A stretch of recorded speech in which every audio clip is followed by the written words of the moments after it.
When we return, quiet down. What power I have. Now comes the part of the show when the guest hostess, that's me, usually does some clever little shtick-lock to keep things moving around and let you not forget who the guest host is. So the producers wanted me to sing an original composition that was composed for my friend Zippy the Pinhead, who has graciously accepted it as his theme song. And I said, if I do that song, I have to give a proper introduction and mention the men who co-wrote the song with me, Mr. Fred Schneider of the B-52s and Mr. Fred Thaler. Yeah. And if I did all that, it would take more than 30 seconds.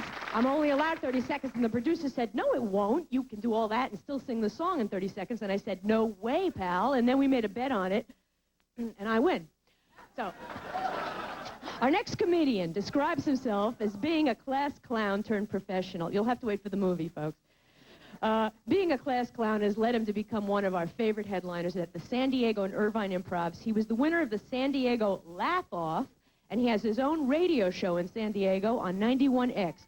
Please welcome the sharp comedy of Rusty Nails.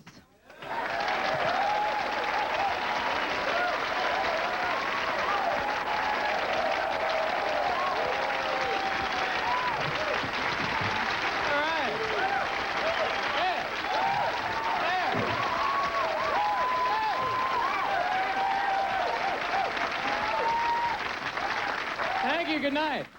Oh, sorry about that. Hey, what do you say I kick things off properly by buying y'all a cocktail? Yeah! Yeah! All right. And when it comes around, I want you to take a little sip so we all get some of that thing, because Yeah, thanks. Well, here I am up in L.A. I live in San Diego. Love it down there. Just bought a new house. All right, thank you. From San Diego? Great, big deal. Anyway... Just bought a new house down there. It's a fixer-upper. It needs a lot of work. The fraternity's got to go, first of all. These guys are making me mad. They're ruining the furniture right off the bat. I've been buying this new stuff, the assemble-at-home furniture. You put it together yourself. You save about $400 or $500, but 6 months to put a sofa together. Ridiculous, but hey, that wicker sucks. Not real happy with this straw furniture at all. So I got the new house. I'm really jumping into the 90s, both feet. Boy, I tell you, I got a new house. I got the new baby. Had a baby recently, and it's... Thank you. Thank you. It's my pleasure, but I guess that was for my wife. She's the one who suffered through the whole thing. There I am, and see you in 9 months, honey. But we have... And that's the actual noise. Thank you. And we went through Lamaze, the Lamaze method, and she was in labor 48 hours. Yeah, Lamaze doesn't work for 48 hours, I'm sorry. They finally had to give her the C-section, too, which is fine with me, because the baby looks really good when he pops out there. Oh, yeah. If he has to squeeze through the birth canal, it was a tight fit for him, I guess. But when he pops out the belly, he looks great. Looks pretty normal. In fact, the doctor said, as soon as he popped out, looks like his dad. I'm thinking, oh, man. I need a shower then, huh?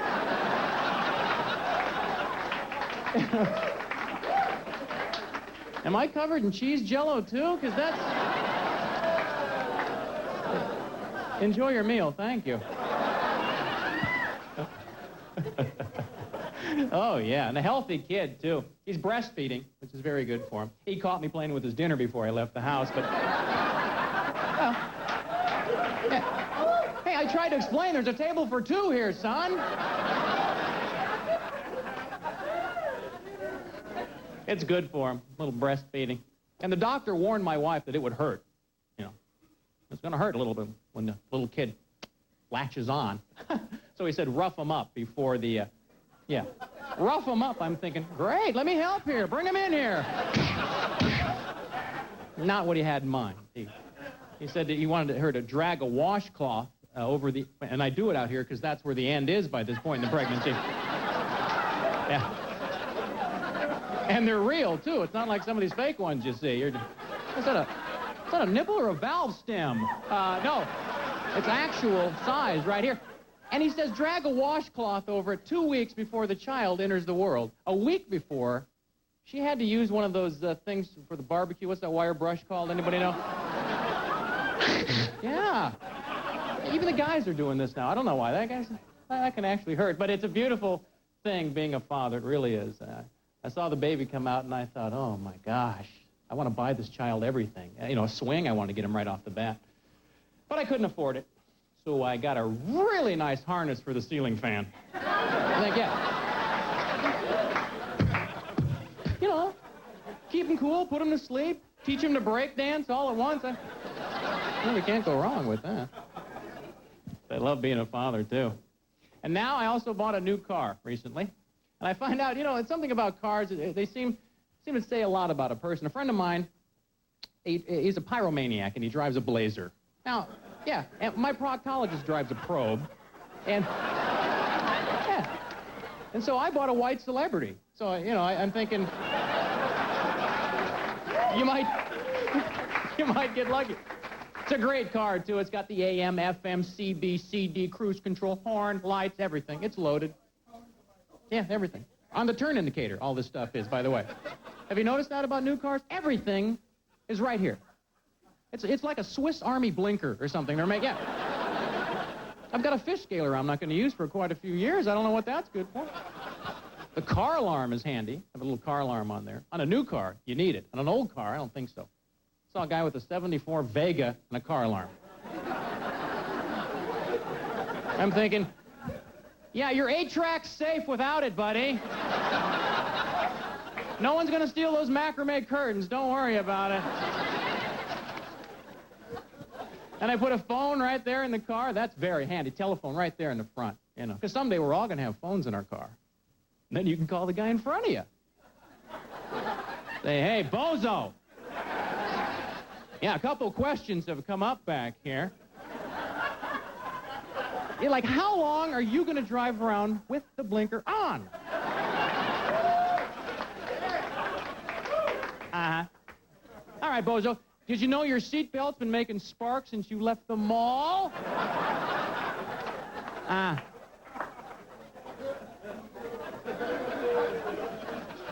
Now, be careful tonight driving home. I was recently injured in an automobile accident that involved a drunk driver. Well, I hit a brick wall. But, yeah. You know, I probably... I should have taken the cardboard accordion thing out of the windshield before I left, huh? Here.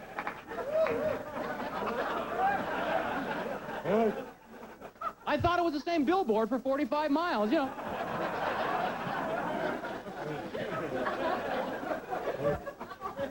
All right, if I need help, I'll call the police.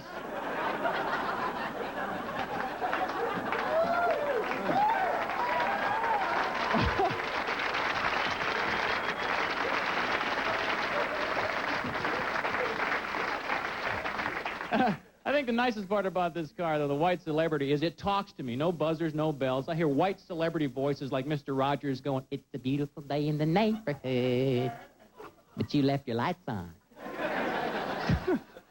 What really scared me is when I heard Jack Nicholson coming out of my glove box.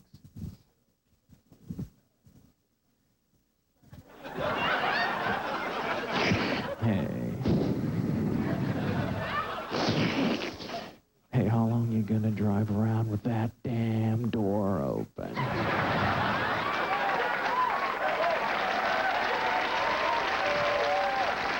Thanks a lot if you're ever in San Diego. Come on by.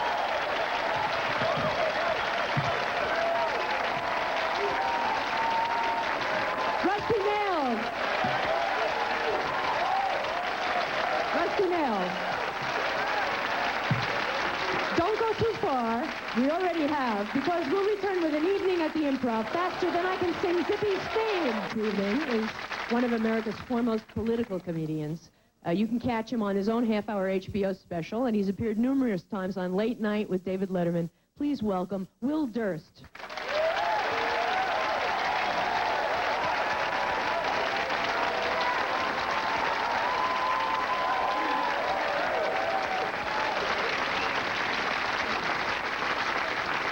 Yo, hi, how are you?